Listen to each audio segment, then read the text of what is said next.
¿Qué tal? Buenas noches. Comienza Sin Fronteras en la pantalla de TV Ciudad, como todos los martes, en esta semana tan especial. Bienvenida, Maite Sarasola. Alejandro Gabar, ¿cómo estás?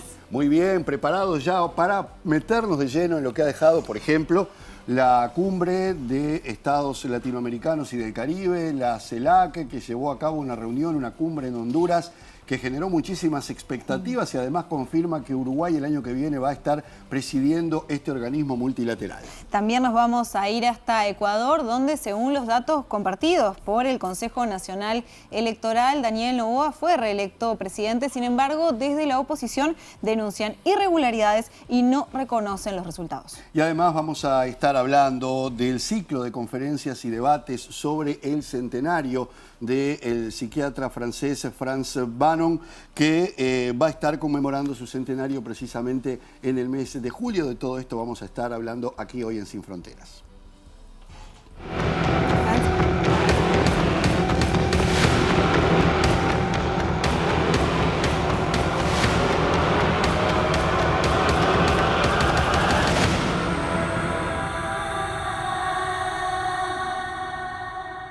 En este primer bloque de Sin Fronteras seguimos desgranando lo que fue esa novena cumbre de la CELAC que se llevó adelante en Honduras y que, recordemos, fue la primera en la que participó como presidente Yamandu Orsi, que también hubo novedades respecto a ese tema porque se confirmó que Uruguay ocupará la presidencia entonces de la CELAC el año que viene. Para conversar entonces sobre todos estos temas es que recibimos a Jorge Balvis nuevamente, coordinador de proyectos de CEFIR, el Centro de Formación para la Integración Regional. Jorge, bienvenido, gracias por estar con nosotros.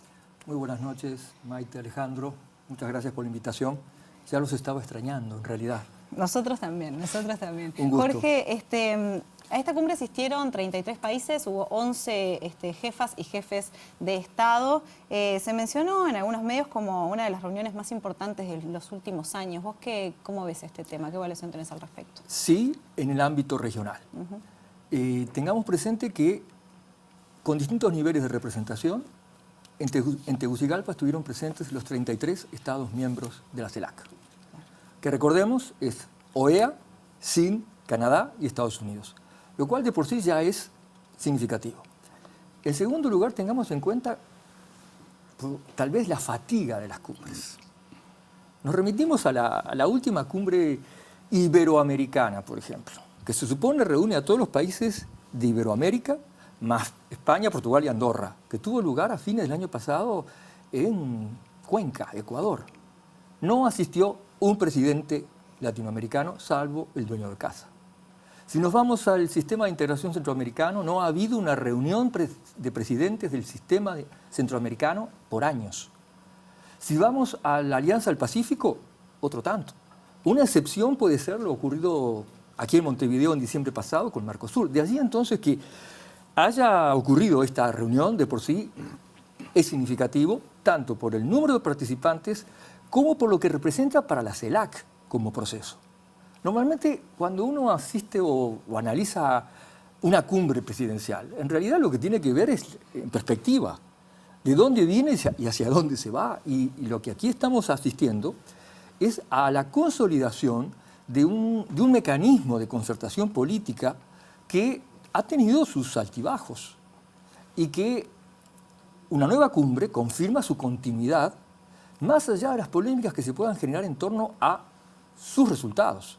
Pero el hecho de que se haya realizado, el hecho de la cantidad de asistentes, es un buen síntoma de que en medio de las amenazas que estamos comprobando a nivel internacional, particularmente dirigidas a nuestra región desde un poderoso vecino del norte, el hecho de que se haya realizado esta reunión en Honduras es muy importante. ¿Y te parece que quizás este contexto que tú decías, lo del vecino del norte, teniendo en cuenta lo que fueron las políticas implementadas por Donald Trump días antes de que se realizara esta cumbre, llevó a que los países de la región integrantes de la CELAC de alguna manera dijeran es un buen momento como para ir a conversar todos juntos, es un buen momento para fortalecer la región, vayamos a conversar? La cumbre ya estaba convocada. Sí, desde antes. Totalmente.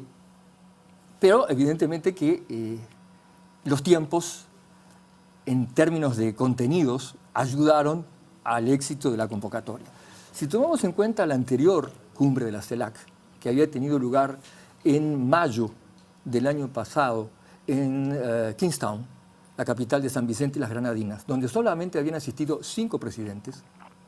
Aquí no tendremos la totalidad de los 33 presidentes y jefes de Estado y o gobierno, pero tuvimos 11. Y 2 muy importantes, ¿no? Estoy pensando en México y Brasil, por ejemplo. Exacto. Estaban Claudia y Lula. Exacto. La participación de México realmente, yo creo que, en mi opinión, fue de lo más destacado de la cumbre.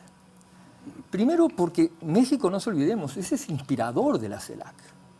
La CELAC nace en el 2010 a raíz de una iniciativa del gobierno mexicano de la época que une 2 procesos que ya estaban en curso, como el Grupo de Río y las cumbres de América Latina y el Caribe que promovía Brasil. Entonces, en el 2010, México invita a la CEPAL a que haga un diagnóstico de la situación de la integración regional. Y a partir de ese diagnóstico, que elaborado por una mexicana al frente de CEPAL, como era Alicia Bárcena, a partir de ese informe... Ahora es la canciller, ¿no? No, ahora es la ministra de Medio Ambiente. La ministra de Medio Ambiente, perdón. Fue canciller en el anterior gobierno en la última etapa de Andrés Manuel López Obrador. No, me quería detener en esto, Balvis, que es importante lo que tú decís, la presencia de México creo que marca también muchísimo esta cumbre, ¿no? Porque el anterior presidente no era muy habitué a salir del país, a participar en este tipo de eventos. Estamos frente a un caso muy particular además, porque es la primera mujer que preside México, que viene rodeada de muchas expectativas, en plena guerra comercial, además, que eso le ha dado a esta cumbre un perfil muy distinto, ¿no? Como tú decías. Tengamos en cuenta que AMLO, Andrés Manuel López Obrador, resucitó a la CELAC en el 2021, pero desde su casa, al convocar la cumbre de Ciudad de México. A partir de allí, en las 2 siguientes cumbres, es decir, la de Buenos Aires del 23 y la de Kingstown del 24, él no asistió. Fue Ebrard. Fue Ebrard. Aquí era la primera vez desde AMLO, desde el 2021, que México estaba con su presidenta. E insisto en lo de presidenta, porque estaban las 2 presidentas legítimamente electas de América Latina y el Caribe en esa reunión, como eran la anfitriona, Xiomara Castro, y Claudia Sheinbaum. Esa era una señal muy, muy fuerte, no solamente desde el punto de vista de México, de vuelta, sino a través de su presidenta, y con un discurso que realmente, en mi modesta opinión, fue de lo mejor que escuchamos en Tegucigalpa. Y yo me atrevería a decir que hubo una excelente preparación por parte de México de su participación.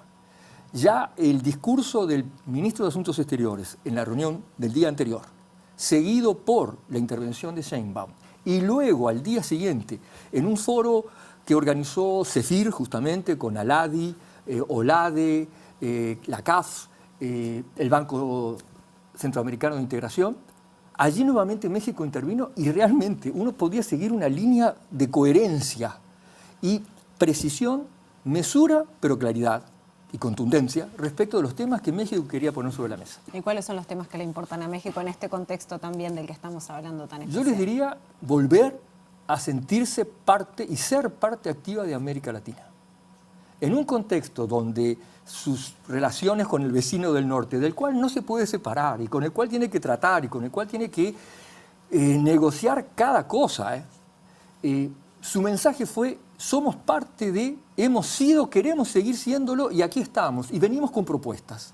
Y por ejemplo, hicieron una propuesta muy potente de un foro del desarrollo económico de América Latina. Es decir, pensemos juntos qué modelo de desarrollo queremos para América Latina y el Caribe. Y eso se repitió tanto por el ministro de Asuntos Exteriores como por la presidenta, como en el foro posterior. Ese foro está encaminado, digamos. Digamos que hay la intención de, ahora hay que recoger el guante.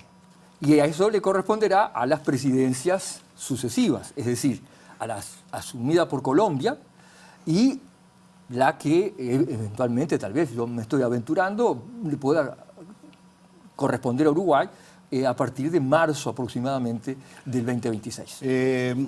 Siempre uno espera las declaraciones, ¿no?, de estas cumbres para ver un poco el contexto general, más allá de las discusiones que puedan haber existido en el medio. ¿Qué dejó esta declaración de Tegucigalpa? ¿En qué consiste concretamente? Bueno, ese fue un tema polémico. La prensa ha hecho mucho énfasis en lo episódico y es importante tenerlo en cuenta, pero no nos quedemos en eso.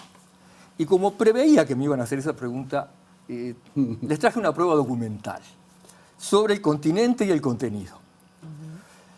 Cada cumbre produce una declaración. Aquí tenemos la declaración de la cumbre de Buenos Aires. Enero del 23. Son 28 páginas. 28 páginas con 111 artículos. Esta es la declaración de la CELAC de Tegucigalpa. Una página y media. Una página y media con 8 puntos, que no dicen nada distinto a lo ya dicho antes. Es muy sencilla, muy simple.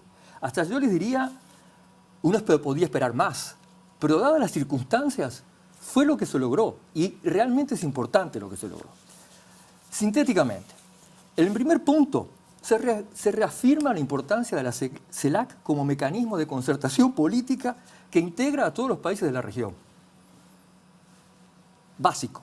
Segundo, resalta la plena vigencia de la proclama de América Latina y el Caribe como zona de paz, cosa que hemos repetido y defenderemos permanentemente, sustentada en la promoción y el respeto de los propósitos y principios de la Carta de las Naciones Unidas, el multilateralismo, la protección y la promoción de todos los derechos humanos, el respeto a la autodeterminación, la no injerencia en los asuntos internos, la soberanía. Y termina con una alusión, sin decirse a quién, de igual manera, rechazar la imposición de medidas coercitivas unilaterales contrarias al derecho internacional, incluidas las restrictivas al comercio internacional. A buen entendedor, un guiño a Estados Unidos. Pocas palabras basta. Luego dice, afirmar su convicción común de que es oportuno y adecuado que una persona nacional de un Estado de América Latina y el Caribe ocupe la Secretaría General de las Naciones Unidas en el próximo periodo. Y recordando que el cargo nunca ha sido ocupado por una mujer. Es decir, estamos diciendo... Queremos una secretaria general para la ONU y que sea de América Latina y el Caribe. La próxima, el mandato del secretario general Antonio Guterres está por finalizar. Ya tenés algunos nombres ahí que te... Sí, hay. Y evidentemente, dada la rotación geográfica que normalmente ocurre para ocupar el cargo, correspondería a América Latina ocuparlo. ¿Cuál fue el último secretario? Estoy tratando de acordarme. El peruano, Pérez de Cuéllar. Pérez de Cuéllar, ¿sí? El último y el único latinoamericano. Trataba de hacer memoria. No ha habido otro. Era el único que se me venía a la mente, era Pérez de Cuéllar. Y ahí que podría haber una Bárcena, una Bachelet. Bueno, yo diría que por la trayectoria... O sea, ahí hay dos candidatas muy fuertes. Y una de esas será, dada la experiencia como en la Comisión de Derechos Humanos de Naciones Unidas, el hecho de haber sido presidenta, de Bachelet, yo creo que tiene más puntos que Bárcena, a pesar de haber sido subsecretaria general de Naciones Unidas con su cargo de CEPAL. Pero ese era el mensaje, estamos apoyando a una mujer latinoamericana para las Naciones Unidas. En cuarto punto, subrayar la importancia de concertar intervenciones conjuntas de la CELAC en los foros multilaterales en temas de interés común. Estamos diciendo, pongámonos de acuerdo cuando vamos a negociar con la Unión Europea o cuando hablamos con China. De eso se trata. Pongámonos de acuerdo, no está afirmando nada más que eso. Agrega en el quinto punto el reconocimiento a la presidencia de Honduras por lo que ha hecho durante el año que le tocó su presidencia pro tempore. Eso es protocolo. Luego, reafirmar la voluntad por continuar el diálogo político para profundizar los lazos de cooperación de la CELAC con otros países y regiones. Tampoco es nada políticamente urticante. Séptimo, dar la bienvenida a la República de Colombia a ocupar la presidencia pro tempore. Y hay un listado de temas que no son otros que los propios de la agenda tradicional de la CELAC. Es decir, transición energética e interconexión eléctrica, movilidad humana, salud y autosuficiencia sanitaria, seguridad alimentaria, medio ambiente, cambio climático, pueblos indígenas y afrodescendientes, ciencia, tecnología, conectividad, igualdad de género. O sea, y por último, el último artículo, un apoyo a Haití. Refrendar su firme respaldo a la estabilidad de la República de Haití y a contribuir decididamente, conforme a las capacidades de cada país, a apoyarla en sus esfuerzos, junto con la comunidad internacional y las Naciones Unidas, para estabilizar su situación política, económica y social con un enfoque integral de desarrollo. Punto y aparte. Esto fue la declaración de Tegucigalpa. O sea, es un mínimo, pero es un mínimo políticamente relevante. En un momento de disensos, donde se insisten las diferencias, donde se marcan las distancias, esto es un punto de común, compartido, y que además alude a lo anterior. Dice, aquí reafirmamos lo que ya hemos aprobado antes, que son todas estas declaraciones previas que no son retomadas, pero sí son mencionadas como el acumulado de la CELAC en todos estos años. Ojalá tenga suerte Haití, ¿no? Que es una situación bochornosa y a esta altura de las tantas que hay en el mundo inadmisibles, desde todo punto de vista. Y que lamentablemente tan olvidada por América Latina. Si ya de por sí el Caribe, como región, por la lengua, por la cultura, por la historia, la sentimos, sí, Latinoamérica y el Caribe. No es lo mismo, ¿no? Sí, sí. Haití es el olvidado más extremo de la situación. Y además con situaciones humanas terribles. Yo les puedo asegurar que habiendo visitado muchos lugares en el mundo, nunca vi niveles de pobreza y de miseria humana como la que vi hace muchos años atrás en Haití, mismo antes del terremoto. No quiero imaginar lo que puede ser hoy. Donde el narcotráfico, donde las bandas armadas son capaces de asesinar familias enteras porque suponen que han hecho vudú contra algún familiar suyo. O sea, eso es hoy Haití. Jorge, volviendo un poco a lo de la CELAC, mencionaste a China y a la Unión Europea. ¿Eso está dentro de la agenda de la CELAC para este año? Sí, y de inmediato. No solamente está, sino ya.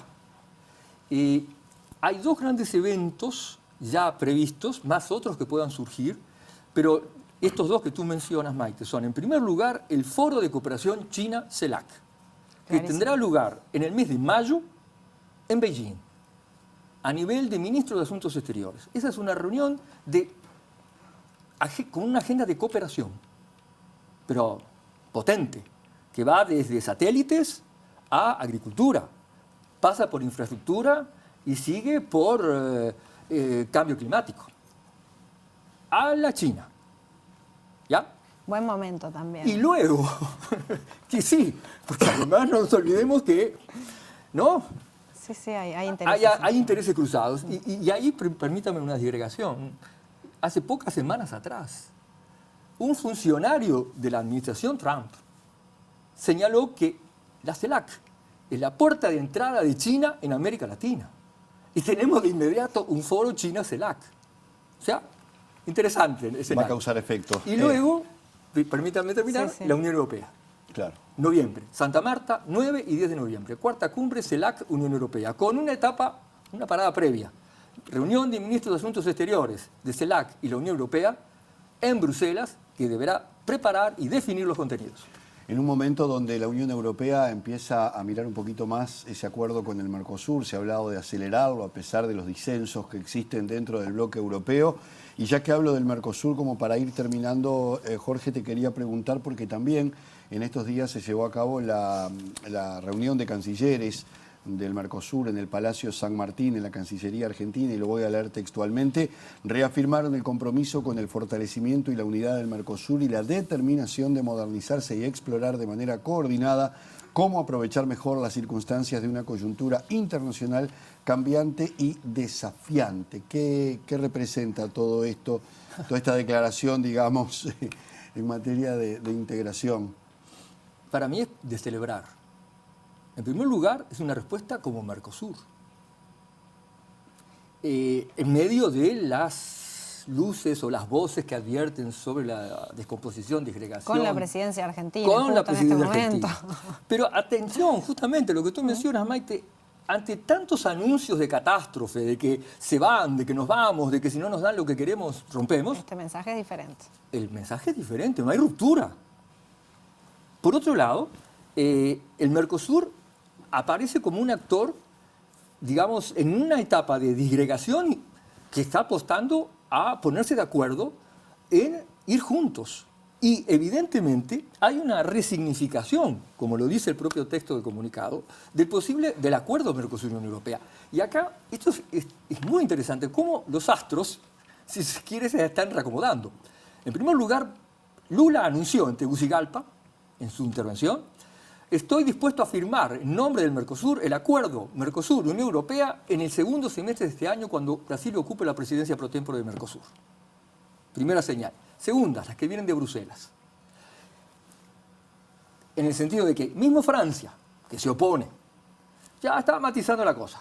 El ministro de Finanzas dice que sí, la ministra de Agricultura dice tal vez. Dice que no, pero que no tiene más remedio, se lo tiene que decir a los agricultores. Pero en el actual contexto hay muchas más posibilidades de que así ocurra.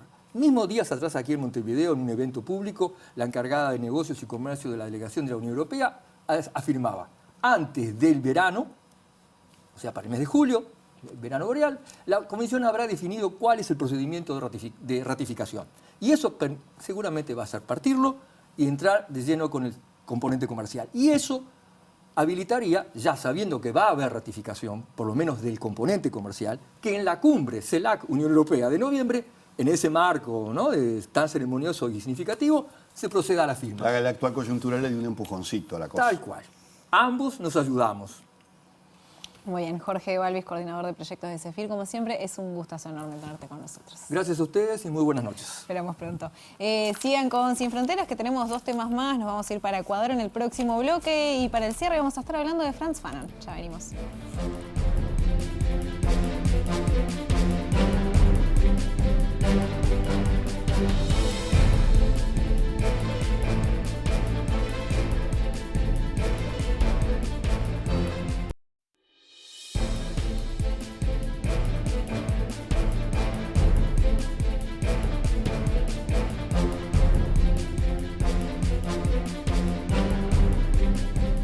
Como habíamos adelantado, en este segundo bloque vamos a meternos de lleno en lo que ha pasado en las últimas horas en Ecuador, donde el domingo hubo elecciones y de acuerdo a los datos dados por el Consejo Nacional Electoral, el actual presidente Daniel Noboa habría ganado y de esa manera es el nuevo presidente reelecto de Ecuador. Sí, el tema es que se desataron una serie de polémicas porque la oposición no reconoció los resultados y denuncia una serie de irregularidades. Para acercarnos justamente a este tema recibimos a la asambleísta de Revolución Ciudadana, el partido de Luisa González, Eliana Correa.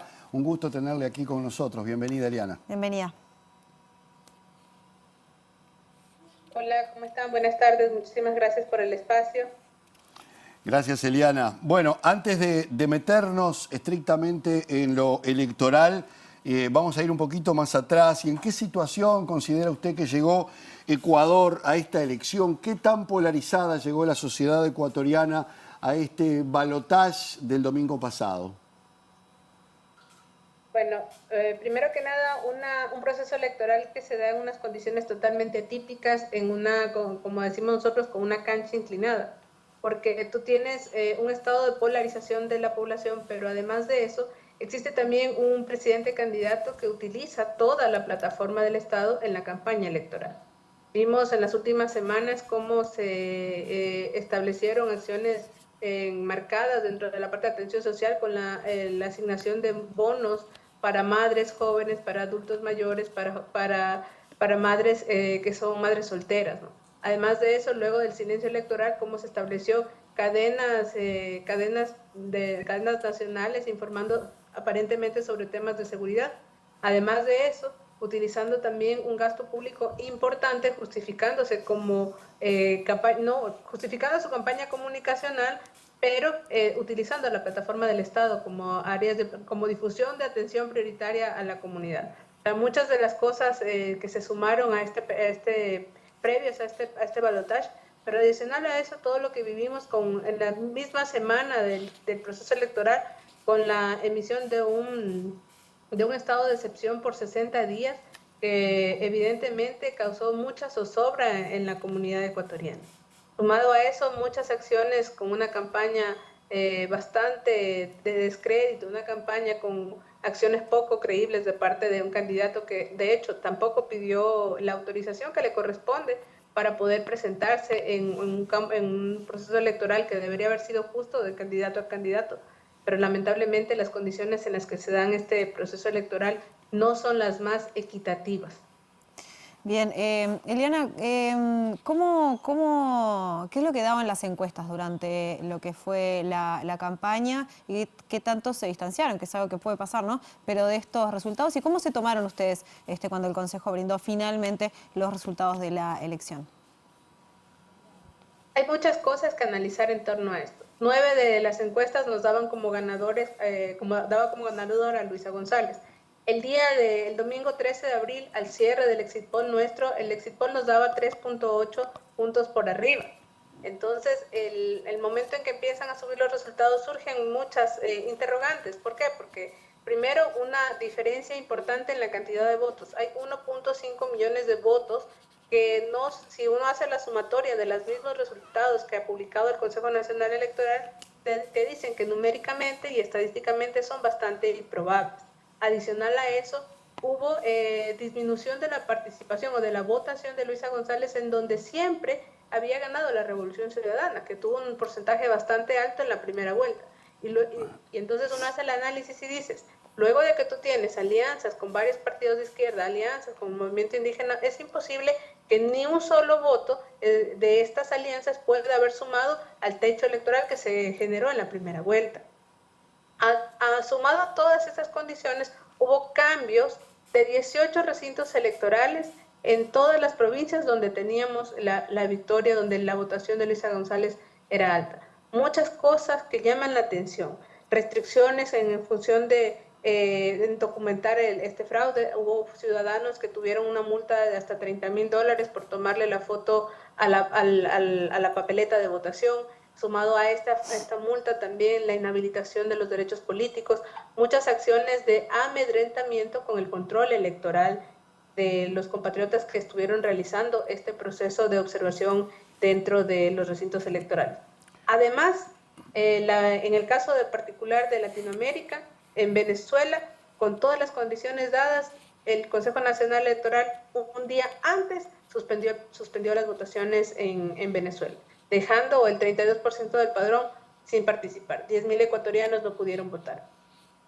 Eliana, precisamente hace unos días usted en el medio argentino Página 12 afirmaba que existía una amenaza real de fraude. De hecho, Luisa González también había denunciado que el presidente Noboa impedía el ingreso al país de delegaciones políticas y observadores internacionales. ¿Cuáles eran esos movimientos que a ustedes les hacían sospechar que pudiera existir un fraude?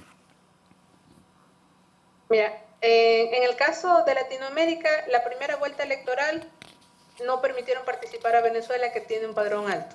En la segunda vuelta lo impidieron a toda costa. En el Ecuador emitieron esta normativa para prohibir el uso de celulares. Hubo un retraso importante en la acreditación de múltiples observadores electorales que sí estuvieron presentes en la primera vuelta y que eso garantizó una observación mucho más eficaz de las comitivas internacionales. Varias cosas llamaron la atención porque hubieron movimientos que tú te pones a pensar. Todas estas acciones en un proceso electoral, que tú estás con una cancha inclinada, pero además 2 días antes de un proceso electoral se militariza el Consejo Nacional Electoral. Haces todos estos movimientos en centros electorales inesperados, justificando por las lluvias, por la temporada invernal. Pero además de eso no haces la notificación que corresponde. Impides la observación electoral de cada una de las juntas de los ciudadanos que están habilitados para hacerlo. Pero además militarizas fuertemente cada centro electoral, tomando en consideración un estado de excepción que ha sido emitido por ellos mismos. En otras circunstancias, en otros procesos electorales, la Revolución Ciudadana, porque nosotros tenemos un control electoral bastante efectivo, bastante eficiente, bastante cercano a cada una de las mesas, hemos siempre salido a reconocer cuando los resultados no nos favorecen. Pero en esta oportunidad es bastante difícil que se haga un reconocimiento a estos resultados cuando no tienes la certeza, la claridad y ves esas inconsistencias numéricas, porque el mismo día de la votación, cuando se empezaron a cerrar las mesas y se subieron las actas, vimos actas sin firma que estaban siendo subidas en el sistema y empezaban a reflejar unos resultados. Todas esas inconsistencias no han sido aclaradas por el Consejo Nacional Electoral y lo que se pide es que evidentemente se haga una revisión como corresponde a cada una de estas inconsistencias, tanto numéricas como de fallas en el sistema. Hubo varios recintos donde estuvieron sin luz, hubo problemas en el momento de la transmisión de las actas. Todas estas acciones generan dudas y evidentemente soportadas. ¿Por qué? Porque tú haces un análisis estadístico de cuál era el promedio de las 9 encuestadoras que le daban ganadora a Luisa González. Además, la misma encuestadora de Novoa se negó precisamente a dar un exit poll el día de las votaciones. Pero también ahí hay algo que genera bastantes dudas. Antes de que se cierre el proceso electoral, la señora Tamay salió dando declaraciones diciendo que el proceso iba a estar muy pegado, que los resultados iban a estar muy pegados. Eso fue un llamado indirecto a la población, ¿no? Adicional a eso, antes de que se termine de subir todas las actas de escrutinio, ya salieron a decir, bueno, que Daniel Noboa había ganado. O sea, hay cosas que realmente nos dejan muchas dudas que deben ser en su momento adecuadamente aclaradas por el Consejo Nacional Electoral, y como ciudadanos ecuatorianos estamos en el derecho de solicitar las revisiones que corresponden para que se garantice la transparencia que en este momento está en tela de duda del Consejo Nacional Electoral. Muy bien, Eliana Correa, asambleísta de Revolución Ciudadana, muchísimas gracias por tomarte este rato para charlar con nosotros. Gracias a ustedes por este espacio y por hacer eco de las realidades que se viven en nuestro querido Ecuador. Lamentablemente hay un sesgo mediático importante allí y es necesario que toda la observación internacional, que toda la prensa que nos pueda ayudar, se haga eco de las realidades que se viven a lo interno del país. Muy bien, muchas gracias, Eliana. Bueno, y quédense, nos queda el último bloque de Sin Fronteras. Vamos a hablar sobre Frantz Fanon. Ya ven.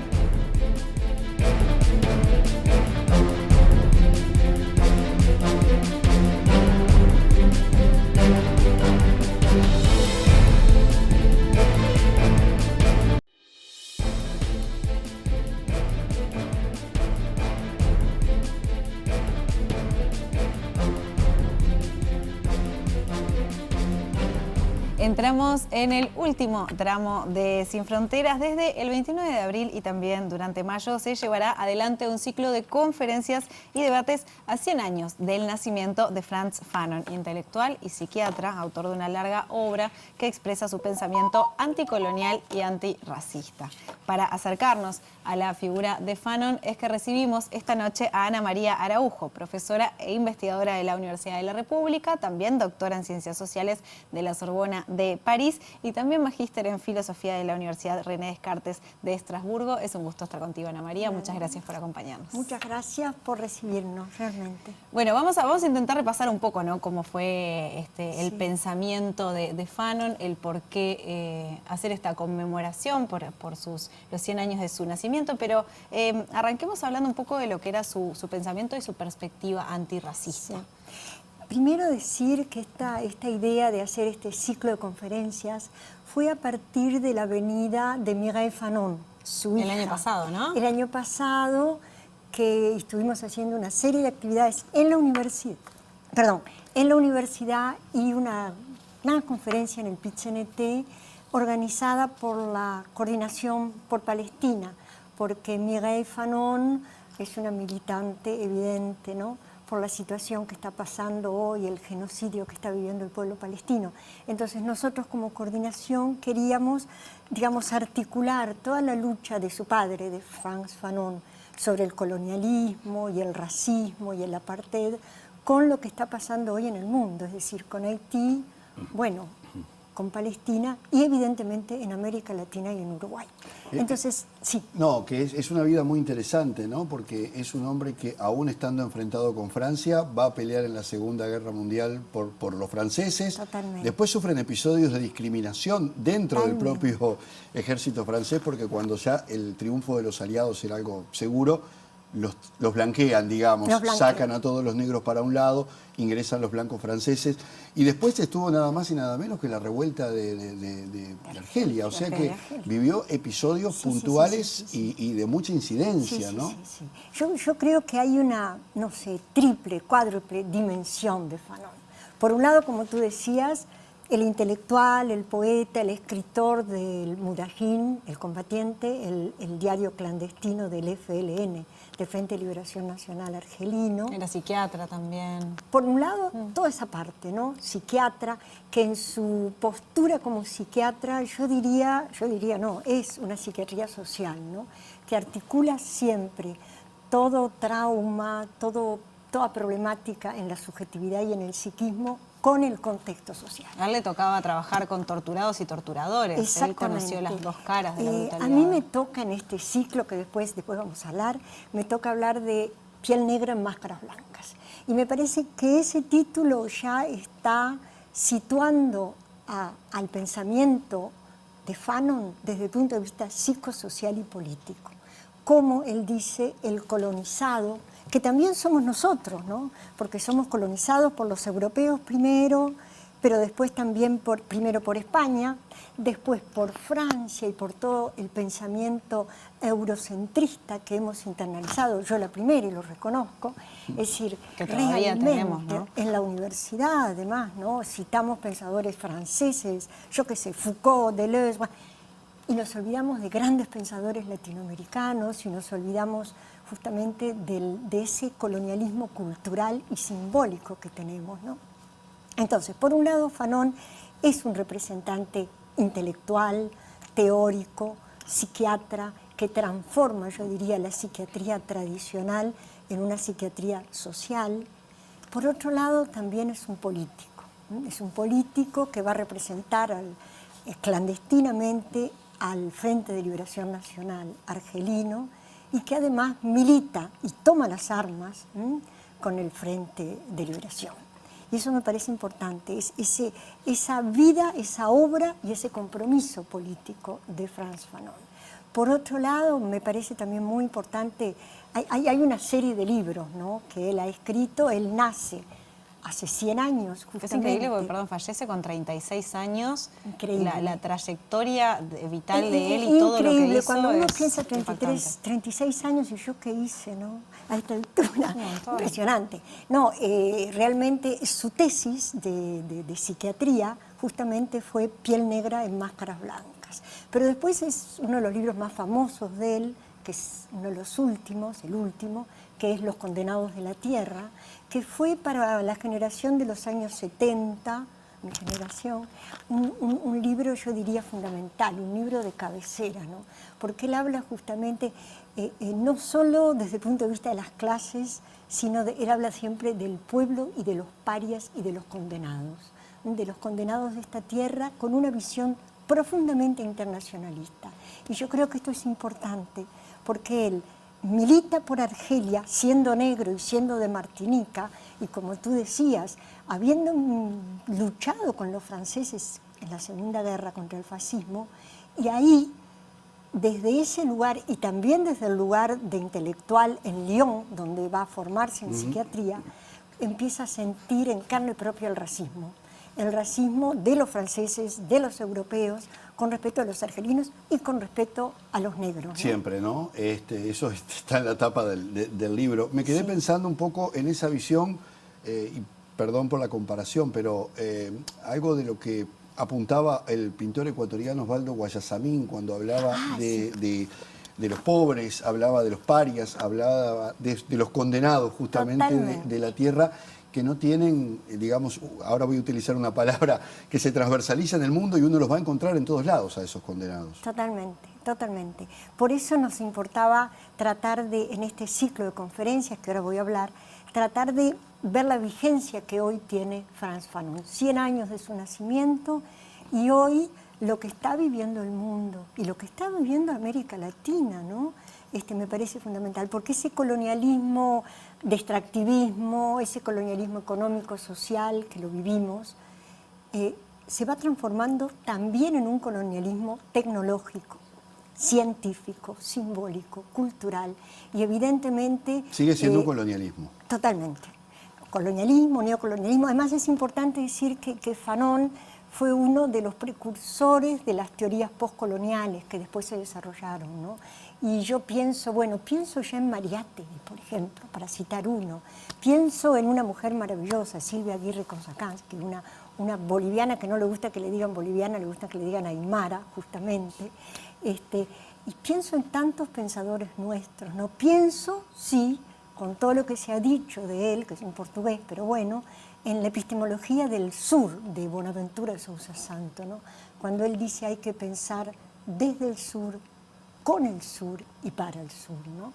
Y yo creo que Fanon, en su postura justamente humanista, porque es increíble, él toma las armas porque considera que para luchar contra el colonialismo, y eso lo vivimos en nuestras guerras independentistas en toda América Latina, ¿no?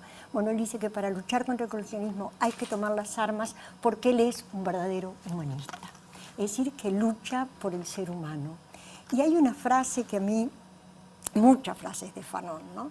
Pero hay una frase que a mí me toca mucho, que dice, cada generación con una cierta opacidad, y me gusta esto de la cierta opacidad, tiene que descubrir su misión. Y aquí es duro, ¿eh? Cumplirla o traicionarla. Y bueno, y él vaya si la cumple, ¿no? Es decir, vaya si la cumple. Tú decías, murió a los 36 años de leucemia, después de haber recorrido toda África, en uno de sus libros famosos sobre pensamiento africano, y exhausto, no se cuida. Incluso va a Estados Unidos con otro nombre, porque se imaginarán que en Estados Unidos no era muy bienvenido, y trata de, bueno, de llegar a en algún lugar a curar esta enfermedad que no lo puede lograr y muere. Pero volviendo al pensamiento de Fanon entonces, yo decía, piel negra, máscaras blancas. A mí personalmente lo que me pareció increíble es cómo él analiza el psiquismo del colonizado y cómo dentro de ese psiquismo y dentro de ese deseo del colonizado quiere igualarse al colonizador, ¿no? Blanquearse, ser blanco. Ser blanco, hablar como, y esto es interesante, porque en la Martinique hablan creol, ¿no? Hablan un francés distinto, y él se va a dar cuenta cómo tratan de hablar como el francés de Francia, ¿no? Y sabemos, porque él además, a ver, sus antecedores fueron Freud, Lacan, los leyó, a Sartre, además Jean-Paul Sartre hace el prólogo de su libro, ¿no? Pero volviendo a esto del lenguaje, ¿no? Cómo el lenguaje es la forma de nombrar al mundo y cómo cuando el colonizado nombra al mundo como el francés o como el español, está en algún lugar evitando ser lo que es, dice él, evitando encontrar su propio ser. Y uno de los temas más, yo diría más fuertes de él, es ver cómo el colonizado, si no hace un trabajo interior con el grupo, no puede liberarse realmente de esa impronta de colonización. Y tú mencionabas, Ana María, perdón, lo de tomar las armas, que él tomó las armas. Sí, ¿Cuál era sí. entonces su visión sobre la violencia? ¿Era la violencia un paso necesario? Para Frantz Fanon, bueno, hay que ver que él vivió justamente la humillación en Francia, ¿no? Primero, como negro. Claro. Y vivió la tortura y lo terrible del ejército francés con los argelinos, ¿verdad? Acá creo que lo hemos visto, hay hicieron la una batalla escuela, de Argelia. ¿no? Totalmente. De la tortura, la escuela argelina. Se dice incluso que la dictadura argentina tomó muchos elementos y que hubo instructores franceses en su momento. Totalmente. Y yo te diría que cuando fui a Vietnam hace poco y vi, porque Francia estuvo, ¿verdad?, 100 años en Vietnam, y vi las torturas de los franceses con respecto a los vietnamitas, es impresionante, ¿no? Y como vos decías, hicieron escuela. Bueno, frente a esa violencia del colonizador, frente a esa violencia de humillación cotidiana, sistemática, de hombres, de mujeres, él cuenta en Piel negra, en máscaras blancas y también en el anexo sobre psiquiatría en Los condenados de la tierra, una serie de casos de mujeres argelinas violadas y cómo violadas y de qué forma violadas, ¿no? Y los traumas que los argelinos militantes del FLN tienen al saber que sus mujeres han sido violadas, ¿verdad? Y cuenta, bueno, muchísimas anécdotas y casos que tuvo él que tratar como psiquiatra, ¿no? Cuenta, a mí me impactó mucho, la hija de un torturador, de un gran jefe, digamos, francés en Argelia, la vergüenza y la humillación de ella al saber que su padre había torturado, asesinado, matado, violado argelinos, ¿no? Entonces, volviendo a Piel Negra en Máscaras Blancas, primero, frente a esta colonización internalizada, él dice, hay que tomar las armas como catarsis y como autoafirmarse como ser nuevo. Me encanta porque él habla de ser nuevo, ¿no? Del hombre nuevo. Yo diría del hombre y de la mujer nueva ahora, pero bueno. Y sí, y yo creo que él le da un valor simbólico y real muy fuerte a luchar desde las armas, ¿no? Y desde la violencia. Él dice que la violencia, cuando es una violencia por la libertad y contra la opresión, es una violencia que hay que saber utilizar. Tenía un profesor de historia que solía decir que creemos que la violencia es patrimonio de la modernidad, ¿no? Y no sabemos absolutamente nada de todo esto. Y aparte le toca particularmente una época de muchos cambios, ¿no? Lo que dejaba la Segunda Guerra Mundial, ese mundo que se empezaba a acomodar, viene después lo de Argelia, por supuesto Indochina, todo eso, es decir, que había una cantidad de elementos. Y además es el comienzo de las luchas independentistas de África, ¿no? Ya venían hace un poquito tiempo, pero digamos, entonces él se siente profundamente africano, profundamente negro. Uno de sus maestros fue Aimé Césaire, un poeta de la negritud maravilloso que formó parte del Partido Comunista, después se va del Partido Comunista con todo lo que sucede durante el estalinismo, ¿verdad?, en la Unión Soviética. ¿Plantea esa hipocresía sobre el tratamiento de la negritud, por ejemplo? A ver, ¿cómo? Claro, porque generalmente ahora que tú decías máscaras blancas, piel negra, que muchas veces los blancos hablan por los negros, lo cual me parece que no es lo ideal porque en definitiva no terminamos de conocer la verdadera esencia y también es un acto como de colonialismo, ¿no? Y hace no mucho también veía justamente a propósito de africanos subsaharianos que eran expulsados por Túnez hacia la frontera con Libia y abandonados en el desierto, que dijo una frase que me quedó marcada para siempre. Uno de los que quedaba abandonado dijo, el que nace negro nace muerto. Él habla de la piel, del cuerpo, de cómo el racismo con respecto al negro y con respecto a nuestros pueblos originarios, que son más oscuros, y con respecto a los argelinos, a todo el Magreb, ¿no? Sean árabes, sea kabil, sea berbere, es decir, cómo lo llevan en la piel, lo ves, ¿no? No hay forma de evitar, y cómo ese cuerpo está asignado por lo que tú decís, ¿no? Por la muerte, bueno, una muerte simbólica, pero en este caso una muerte real. Yo creo que la gran vuelta que da Fanon es atención cuando los colonizados, los dominados, toman el poder y se vuelven dominadores. Es decir, hay una crítica, pero bastante dura, con respecto a las burocracias, entre comillas, progresistas, que toman el poder y justamente se metamorfosean con la imagen de ese dominador. No sé si soy clara.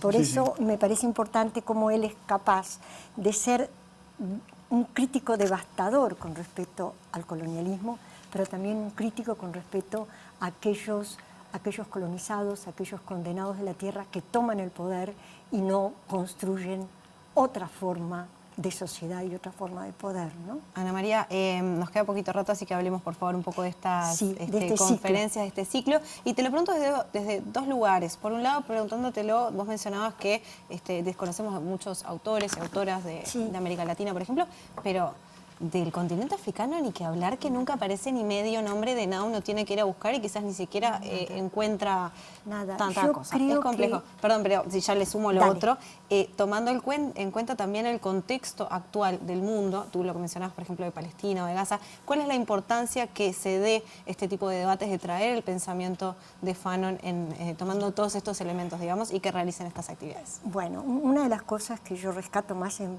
Fanon es el internacionalismo. Y me parece que traer a Fanon no fue ingenuo de nuestra parte. Hablo de nuestra parte porque fue Fernando Moyano, un compañero, y yo que propusimos esto a la Fundación Vivian Trías. Y ahí lo que nos proponíamos justamente, Maite, es lo que tú decís. A ver, cómo esta lucha anticolonial, esta lucha contra la devastación que quisieron hacer los franceses de un pueblo y de su cultura, tiene una vigencia impresionante en América Latina. Yo pienso en Haití, por ejemplo, ¿no? Pienso en lo que puede pasar en Ecuador, pienso en los pueblos de Amazonia, ¿no? Lo que están viviendo hoy, con Lula y sin Lula, digo, ¿no? Es decir, bueno, no puedo dejar de pensar porque la Coordinación por Palestina está llamando y convocando a esta serie de conferencias, no puedo dejar de pensar lo que está pasando en Gaza, ¿no? El genocidio, la limpieza étnica, las torturas, los niños torturados. Bueno, lo sabemos, pero no se habla, por una serie de razones, ¿no? Que no vamos a trabajar ahora acá. Pero entonces, frente a Fanon, queríamos tratar de darle esta vigencia, ¿no? Como uruguayos, además, específicamente uruguayos, ¿no? Uruguayos quizás bonaerenses, porteños, somos muy europeizados, ¿no? Yo me acuerdo cuando estaba en París llegando, ¿no? En el exilio, que decía, no, Uruguay, pero casi no hay negros, casi no hay indios. Y me sentía como orgullosa, hace 30 años, ¿no? Y la escuela se nos decía que no teníamos el problema indígena. Exacto. Entonces, cómo eso se va internalizando de generación en generación, ¿no? Y cuando vos vas y recorres América Latina y ves la riqueza de México y la riqueza del mundo incaico y lees a Arguedas, ahora que murió este hombre, ¿no? Famoso, Vargas Llosa, sí. Yo retomo Arguedas, ¿no? Garabombo el invisible. Sí. Entonces, bueno, te das cuenta de cómo nos hemos sentido en algún lugar, entre comillas, un poquito superiores al resto de América Latina, ¿no? Y creo que Fanon te baja a tierra, porque somos unos colonizados culturales. Y la Universidad de la República, de la cual yo me siento profundamente orgullosa, y más sobre todo con la postura del CDC última, ¿verdad?, por unanimidad, me siento muy orgullosa. Pero también en la Universidad de la República hay ese colonialismo cultural, ¿no? Quiero decir, esto es increíble, que hay un centro de estudios franco-uruguayos, que están articulándose con la Embajada de Francia y con la Universidad de la República. E increíblemente, hicieron un ciclo sobre la negritud. Y ahí me tocó hablar de Fanon. Y fue bien interesante, ¿no? Es uno de los antecedentes de este ciclo de conferencias. El ciclo de conferencias, sí. Empieza el último martes de abril. 29. El 29, sigue todos los martes de mayo, menos el 20 de mayo, porque vamos a participar a la marcha del silencio por los desaparecidos junto a los familiares, ¿no? Que evidentemente es una lucha nuestra también. Si alguien se quiere acercar, ¿dónde pueden averiguar los horarios? ¿Quiénes van? Los horarios, bueno, está invitados. ahí. ¿Tienen publicado en alguna página? A mí me gustaría citar a 3. Si nosotros, Fernando y yo, vamos a estar en todos lados, bueno, pero va a estar un compañero chileno que trabaja con pueblos originarios y que es especialista de Fanon y va a venir a abrir junto con Fernando y conmigo.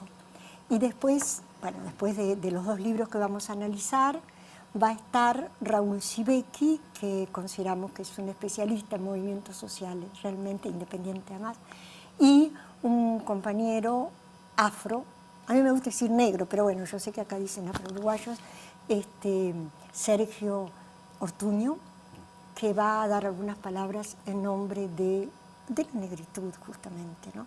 Entonces, bueno, vamos a hacer a las 7 de la tarde en Fundación Vivian Trías, queremos hacer debate sobre todo. Muy bien. Queremos discutir, queremos, como ustedes decían, traerlo acá, ahora y aquí, al pensamiento de Fanon. Quiero decir una frase última, a mí me encanta. Él dice, sí, sí al amor, sí al deseo, sí al goce, sí a la alegría, pero definitivamente no a la explotación, a la opresión, al racismo y a la intolerancia con el otro. Y me parece que eso es su pensamiento, ¿no? Ana María Araujo, muchísimas Muchas gracias. Con ustedes es un placer hablar. Igualmente. Realmente. Queda hecha entonces la invitación. Recuerden, a partir del 29. Nosotros nos volvemos a encontrar el próximo martes aquí por la pantalla de TV Ciudad. Que descansen. Muchas gracias por acompañarnos como siempre.